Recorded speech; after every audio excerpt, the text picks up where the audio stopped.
Hola, muy buenos días, buenas tardes o buenas noches a la hora que estén viendo este video. Mi nombre es Joel Verde Martínez del grupo de Quinta Promoción de la Mañana y hoy vengo a presentarles mi experimento del flujo de energía que mueve a la Tierra. Comencemos.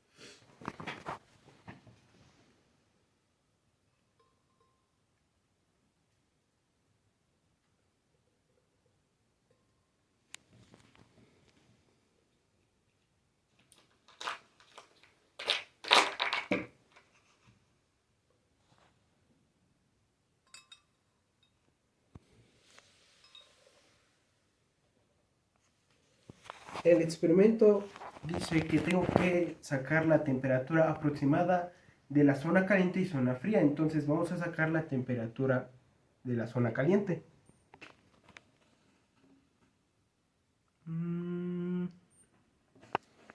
Nos dio un aproximado de la temperatura de 25 grados centígrados. Aproximadamente no necesariamente es la temperatura que tiene que ser, pero es un aproximado de lo que debía de ser. Entonces, tengo que sacar la temperatura de la zona fría. En la zona fría me dio aproximadamente la temperatura de 15 grados centígrados. Y así, bueno, no es cierto, perdónenme. Tengo que decir el movimiento del colorante. ¿Qué movimiento tiene el colorante? Bueno, en teoría el movimiento del colorante lo que tenía que tener ahorita es que es muy lento. Aún no tiene un movimiento fijo. Entonces el movimiento es muy lento si lo podemos decir de esa manera. Interpretación. ¿Qué representa? Un manto sin movimiento. Todavía representa eso. Todavía no. Pero la tabla indica que tengo que sacar cada de estos datos en cada cierto minuto. Me tengo que esperar a 2 minutos. Listo, ya pasaron los 2 minutos que tenía que esperar a ver cuál era la otra zona. Bueno, la temperatura de la zona caliente y zona fría.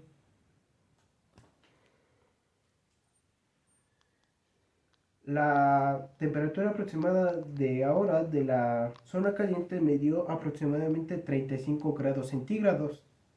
Ahora a ver de la zona fría.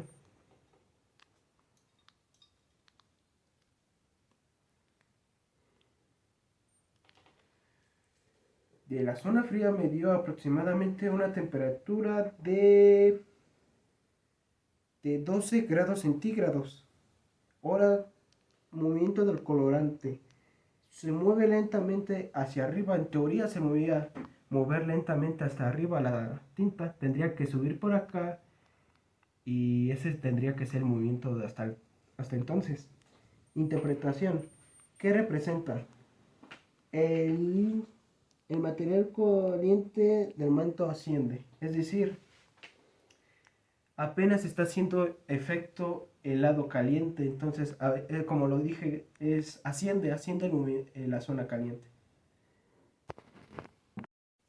Listo, ya pasaron otros 4 minutos para medir nuevamente la temperatura de ambos lados. El lado caliente ahora nos da una temperatura de...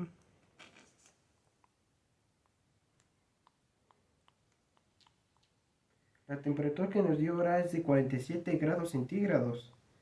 Y esto lo registramos en nuestra tabla. 47 grados centígrados. Ahora nos toca calcular la temperatura de la zona fría.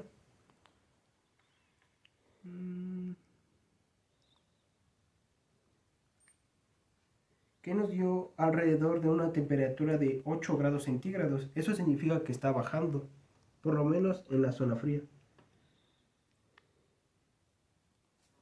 Movimiento del colorante.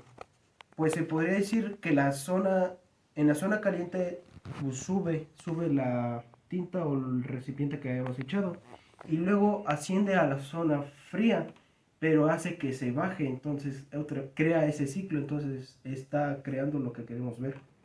Interpretación, ¿qué representa?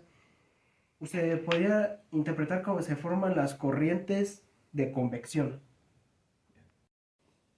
Listo, ya pasaron 6 minutos después de haber medido la anterior temperatura, entonces nos toca checar otra vez en ambas zonas. En zona caliente,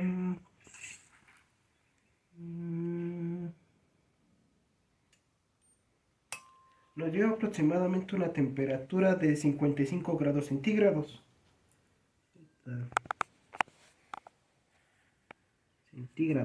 Ahora en la zona fría.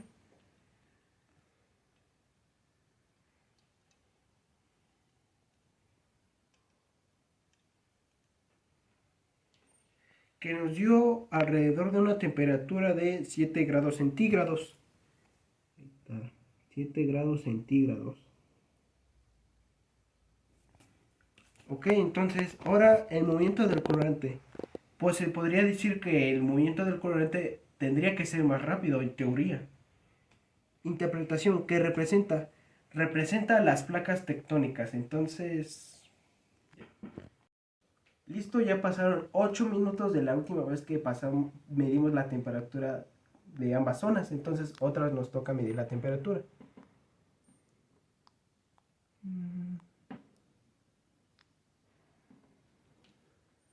Nos dio aproximadamente una temperatura de 70 grados centígrados. Grados centígrados, 70. Y en la zona fría nos va a dar una temperatura, o de lo que queda, nos dio aproximadamente una temperatura de 12 grados centígrados. Ok. Volvió a ser un poco alto a la anterior porque el hielo se derrita, entonces la zona caliente va comenzando a tomar el control de todo, entonces por eso subió la temperatura en la zona fría. Movimiento del colorante. Se podría decir que tuvo el ciclo estable. Sube la tinta en la zona caliente y asciende a la zona fría. Pero la zona fría hace que regrese, así recreando el ciclo.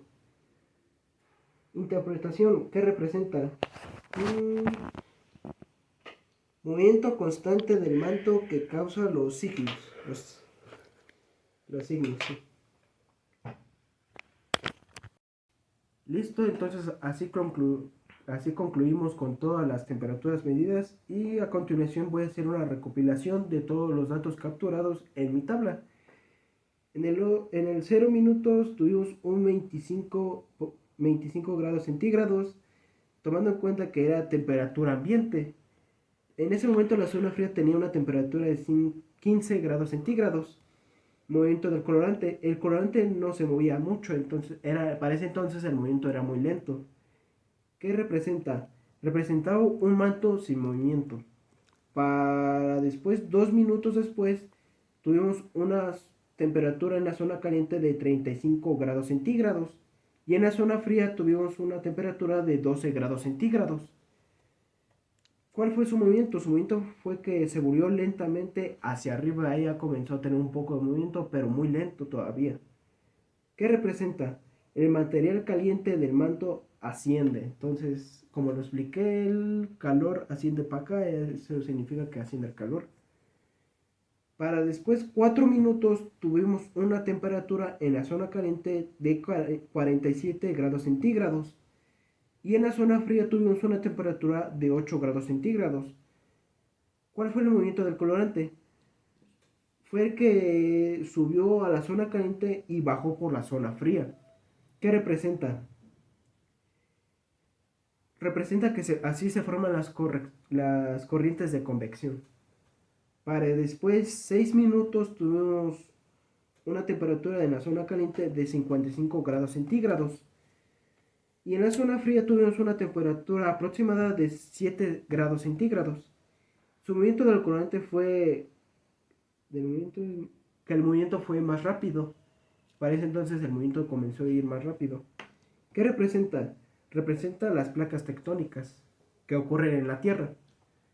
Para después, 8 minutos después, en la zona caliente tuvimos una temperatura de 70 grados centígrados y en la zona fría tuvimos una temperatura de 12 grados centígrados. El movimiento, el movimiento pues, fue un ciclo estable de que se tenía que ver en este experimento. ¿Qué representa? Representó el movimiento constante del manto que causa los signos. De hecho, aquí pueden ver mi tabla ya completada, sacado de los experimentos.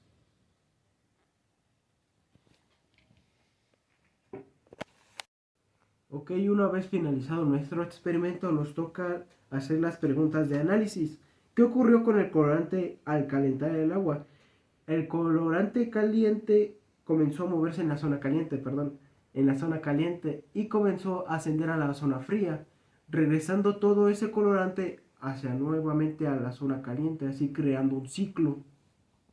Siguiente pregunta. ¿Qué representa la zona caliente y fría en el interior de la Tierra? La zona caliente representa el núcleo y el manto profundo, que genera calor gracias a la desintegración de materiales radiactivos. Y la zona fría representa la superficie terrestre o la corteza que está conectada directamente con el espacio exterior. Siguiente pregunta. ¿Cómo se relaciona este fenómeno con el movimiento de las placas tectónicas? Las corrientes de convección en el manto son las que mueven lentamente a las placas tectónicas que están sobre él. Siguiente pregunta. ¿Qué tipo de energía produce el movimiento observado? El movimiento se produce gracias a la energía térmica, calor, que se genera gracias al interior de la Tierra. Siguiente y última pregunta. ¿Por qué podemos decir que el ciclo de la materia en el manto depende del flujo de la energía? Porque el calor es el que genera el movimiento de los materiales del manto. A continuación, mi compañero Leonardo Simón Resindis pasará a explicarles un poco de lo que se trata nuestra infografía. Hola, soy Leonardo de quinto de programación y para continuar haré la explicación de nuestra infografía. El flujo de la energía que mueve la Tierra. El Sol es sumamente importante para muchos procesos en la Tierra. La fotosíntesis, el clima y el movimiento de esta misma es completamente derivado del Sol, siendo la mayor fuente de energía para la Tierra. Dentro de la Tierra, en el manto, se produce el movimiento tectónico por las corrientes de la convección que hay por el líquido caliente y frío dentro de la Tierra. Derivado a esto, se desarrollan eventos en la superficie, el vulcanismo, terremotos y generación de montañas. ¿Qué es la atmósfera? Es la capa de gases diversos que envuelve la Tierra, protegen la Tierra en su ciclo de energía. Derivado de la energía del Sol, se produce el ciclo del agua, afectando toda la hidrosfera. Para terminar con la biosfera, que con solo mencionarla sabemos que es donde terminan varios procesos energéticos y siguen con el compostaje de los desperdicios animales. Para finalizar, basándonos en nuestra infografía, responderemos las preguntas de cierre. ¿Cómo se relacionan los procesos internos y externos de la Tierra a través del flujo de energía? Los procesos internos, tectónico, magmático, liberan energía construyendo el relieve. Los procesos externos, erosión, sedimentación, impulsados por el Sol, lo destruyen. La energía fluye del núcleo a la superficie y del Sol a la atmósfera para moldear el paisaje. ¿Por qué el Sol y el calor interno de la Tierra son necesarios para mantener la vida y los procesos geológicos? El Sol es la fuente de energía primaria para los procesos superficiales, impulsado por el ciclo del agua, la fotosíntesis, que sustenta la vida. Esto en la biosfera, como ya se había mencionado. El calor interno de la Tierra es la fuerza motriz de los procesos geológicos. Mueve las placas tectónicas, genera volcanes y terremotos, y crea el campo magnético que protege al planeta de la radiación solar. Junto a este flujo de energía, crea y mantiene las condiciones dinámicas estables necesarias para la vida. ¿Qué evidencias observadas en el experimento ayudan a comprender el movimiento de las placas tectónicas, el descenso y el ascenso del agua dependiendo de la temperatura, igual que en el manto terrestre. Eso sería todo. Muchas gracias por ver el video.